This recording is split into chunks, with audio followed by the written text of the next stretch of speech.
The Kargath Collective ruled their sector with an iron grip, their towering forms and chitinous armor exuding menace. Their kind had little regard for lesser beings, considering them expendable in the grand hierarchy of the galaxy. On this particular day, their rigid order was disrupted by an unexpected intruder, a small, unassuming creature that padded softly into their central plaza on 4 legs.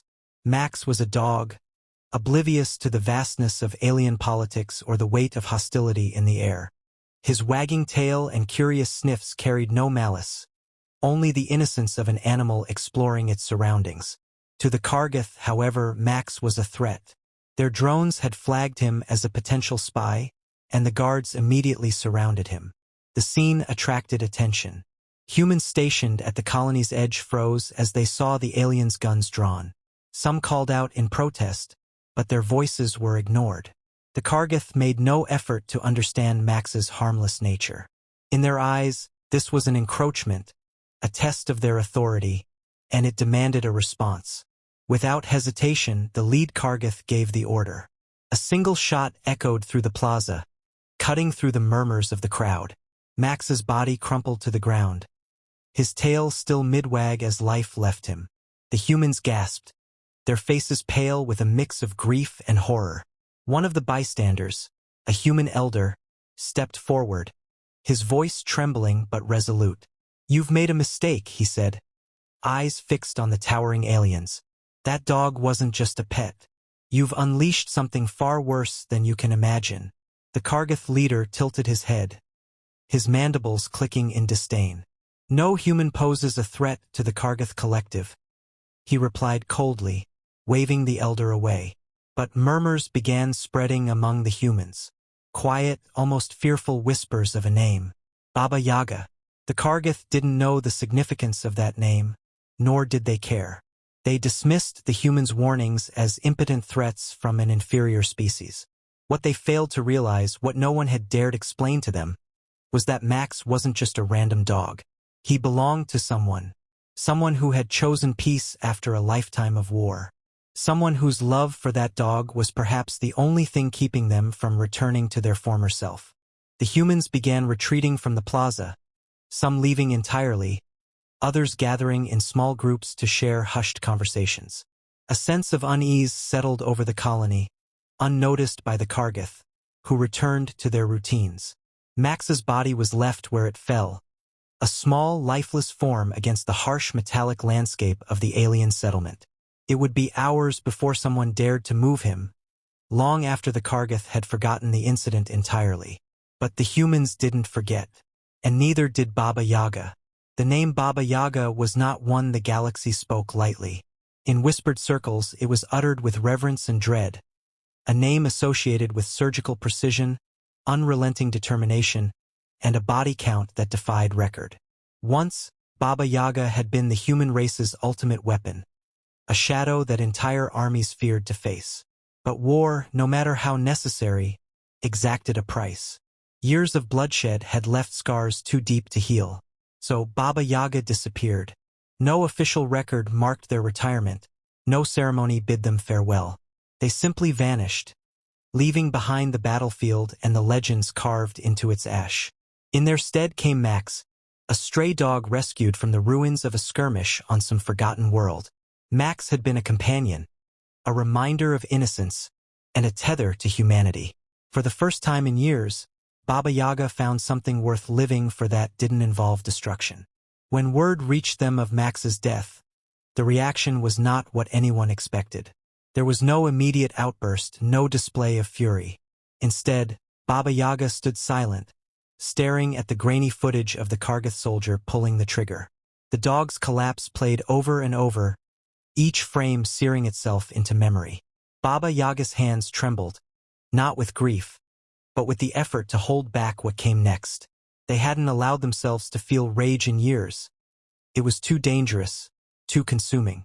But now, it surfaced, a molten fury bubbling just beneath the surface. Quietly, they closed the terminal and walked to a small room at the back of their secluded dwelling. The door slid open, revealing relics of a life they had buried. A meticulously maintained collection of weapons, Blades, rifles, grenades gleamed under faint light. Tactical gear hung on the walls, its reinforced plating scarred from battles long past. In the corner sat an unassuming crate, its contents hidden beneath layers of protective seals. They opened it. Inside lay the tools that had once made Baba Yaga unstoppable. Cybernetic augmentations, neural enhancers, and an array of devices too advanced for most to comprehend. Baba Yaga reached for the implants, fingers brushing against them as memories flooded back. Each scar, each enhancement was a testament to their transformation into something more than human. Not yet, they murmured to themselves, voice low and steady. First, they would make the Kargath understand what they had done. The violence would come later. Retrieving Max's collar from a hook by the door, Baba Yaga placed it in a pocket, their grip lingering on the worn leather. It was the only thing they had left of him now, and they would carry it as a reminder. This wasn't just revenge, it was justice. For years, the Kargath had underestimated humans, dismissing them as primitive and weak. They had no frame of reference for someone like Baba Yaga. Soon they would learn. Soon, the name whispered in fear would become their reality. The Kargath didn't notice the subtle changes at first. A power fluctuation in their defense grid, a few surveillance drones going offline, minor inconveniences in a colony as vast as theirs.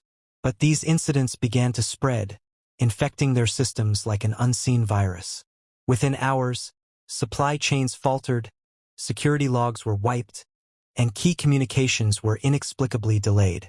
At the heart of it all was Baba Yaga. Invisible to the colony's sensors, they moved with precision, exploiting blind spots and gaps in the Kargath's rigid structure. Where the aliens relied on brute force and technology, Baba Yaga brought something else: ingenuity.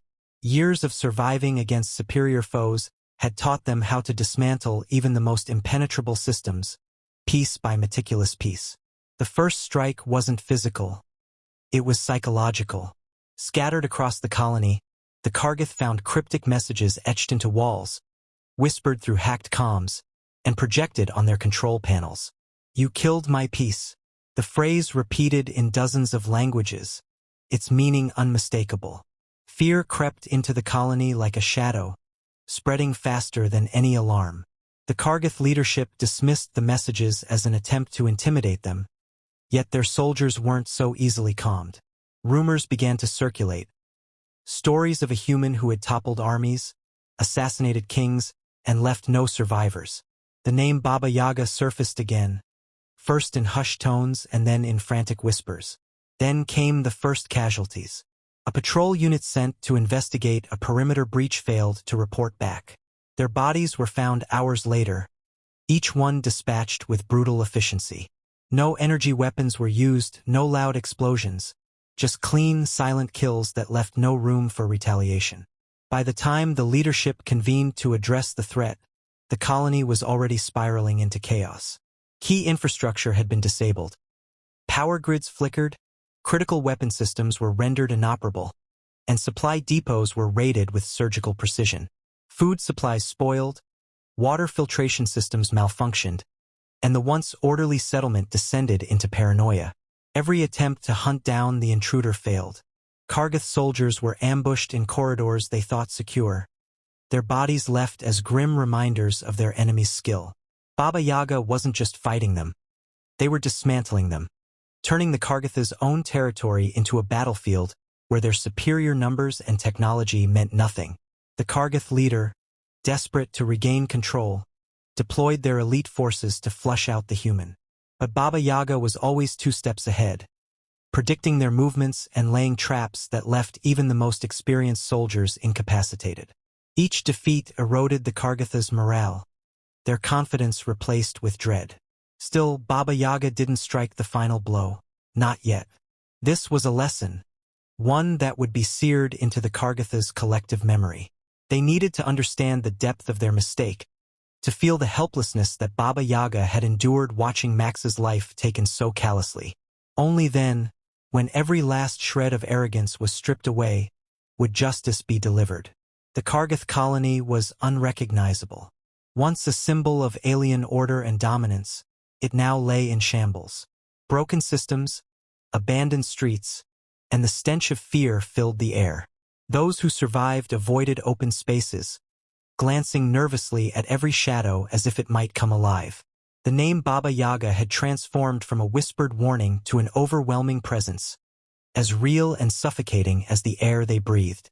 In the colony's command center, the last remnants of leadership gathered, their imposing forms slouched with exhaustion and dread. The situation was untenable, their forces scattered, their resources crippled. They had underestimated the human threat, and the consequences had spiraled beyond their control. Then the doors to the command center opened, not with an explosion or brute force, but with a quiet inevitability. Baba Yaga entered, their silhouette cutting a stark figure against the dim light. The Kargath leader straightened, their mandibles clicking in defiance, but there was no mistaking the flicker of fear in their multifaceted eyes.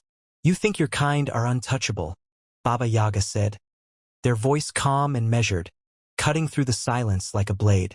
"You think humanity is weak, insignificant. But you made one mistake." They stepped forward, each movement deliberate, every word carrying the weight of countless lives lost and now avenged. "You killed Mac." The leader tried to respond, to offer some justification or plea, but no words came. Baba Yaga raised a hand, holding up the dog's collar, its leather worn but intact. "This was all I had left. You took it from me, and now I've taken everything from you." The silence that followed was absolute. The Kargath leader, once so proud and untouchable, slumped in defeat. The other aliens in the room dared not move. They had seen the devastation wrought upon their colony, the precision with which Baba Yaga dismantled everything they held dear. No words could undo what had been done. When the strike came, it was quick and final. Baba Yaga left the room without looking back, the last remnants of the Kargath leadership lying lifeless behind them. Outside, the colony was eerily still. Survivors watched from the shadows as Baba Yaga walked through the ruins, their presence a stark reminder of the cost of arrogance. The destruction of the Kargath colony would become legend, but for Baba Yaga, it was over. They returned to the outskirts of the settlement, where Max's grave awaited. Kneeling by the small mound of earth, they placed the collar gently on the grave, their fingers lingering on the leather. For a long moment, there was only silence. Baba Yaga sat there, their gaze fixed on the grave as memories of Max flooded back.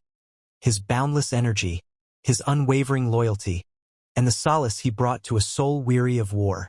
No amount of destruction could bring him back, and Baba Yaga knew that. When they finally stood, there was no triumph in their expression, only a quiet, solemn resolve. The galaxy would remember what had happened here, not as a story of revenge, but as a warning. Humanity was not to be underestimated, not for their weapons or their technology, but for their capacity to love, and the lengths they would go to defend it. Without a word, Baba Yaga turned and walked away, leaving behind the ruins of a civilization and the memory of the one being who had given them peace.